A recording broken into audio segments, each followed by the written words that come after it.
আসসালামু আলাইকুম রহমতুল্লাহি ওবারাকাতু। সম্মানিত প্রিয় বন্ধুগণ, আজকে খুবই অত্যন্ত গুরুত্বপূর্ণ একটি বিষয় নিয়ে উপস্থিত হইলাম। সেই বিষয়টি হচ্ছে যে যারা প্রিয়জনকে সময় দিতে পারেন না, শারীরিকভাবে একদম দুর্বল, একদম অক্ষম হয়ে গেছেন, তো তাদের জন্য অত্যন্ত গুরুত্বপূর্ণ যে আপনার বিসিগুলো একদম জ্বলে গেছে, আপনার মেশিনটা একদম আপনার আঁকা বাঁকা হয়ে গেছে, অথবা আপনার গুড়িটা চিকন, আঁকাটা একদম মোটা হয়ে গেছে, তো তাদের জন্য অত্যন্ত পাওয়ারফুল আজকে দুটি খাবারের কথা বলবো। এই দুটি খাবার যদি আপনি এই নিয়মে সেবন করতে পারেন তাহলে আপনার ভিতরে অনেক পরিবর্তন চলে আসবে, অনেক ক্ষমতা চলে আসবে, যা আপনি অন্য মানুষকেও খাওয়ার জন্য উৎসাহিত করবেন।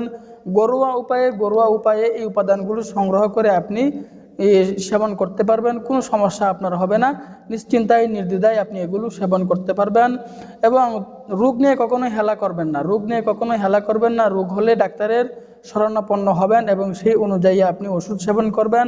তা না পারলে আপনি আমাদের সাথে যোগাযোগ করবেন, কন্ট্যাক্ট করবেন, আপনাকে ভালো দিক নির্দেশনা দেওয়ার জন্য চেষ্টা করব ইনশাল্লাহ। তো আমরা দেরি না করে মূল আলোচনায় চলে যাই। এবং রোগ হলে 2-4 রাকাত নফল নামাজ পড়বেন, কিছু সদকা করবেন, আল্লাহ তাআলার কাছে চাবেন, তাহলে অবশ্যই আল্লাহ তাআলা খালি হাতে ফিরাবেন না, অবশ্যই আল্লাহ তাআলা আমাদেরকে দিবেন।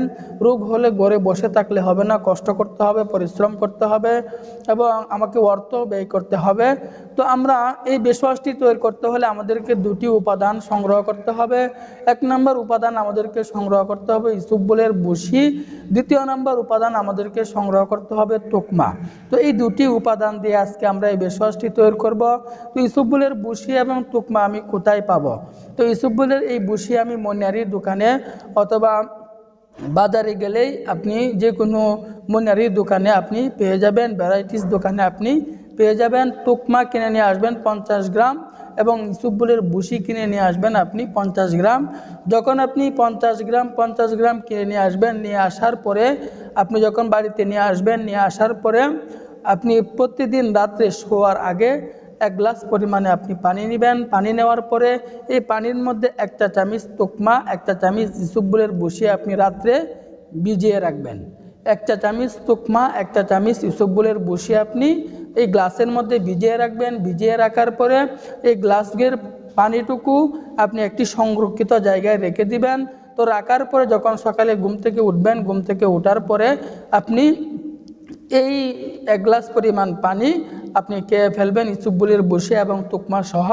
তো ইসবগুলের বসি এবং তুকমা সহ প্রতিদিন সকালবেলায় খালি পেটে এভাবে আপনি খেয়ে ফেলবেন। তো এভাবে যদি আপনি এই বেশওয়াশটি 1 মাস পর্যন্ত খেতে পারেন তাহলে আপনার ভিতরে দেখবেন অনেক পাওয়ার চলে আসবে, অনেক ক্ষমতা চলে আসবে এবং আপনি অন্য মানুষকেও খাওয়ার জন্য উৎসাহিত করবেন। তো সর্বশেষ কথা হচ্ছে, আবারও বলছি, রোগ নিয়ে কখনো হেলা করবেন না। রোগ হলে হেলা করবেন তো দেখবেন আস্তে আস্তে বড় আকার ধারণ করবে, যা আপনার আয়ত্তের বাইরে চলে যাবে, আপনার কল্পনার বাইরে চলে যাবে।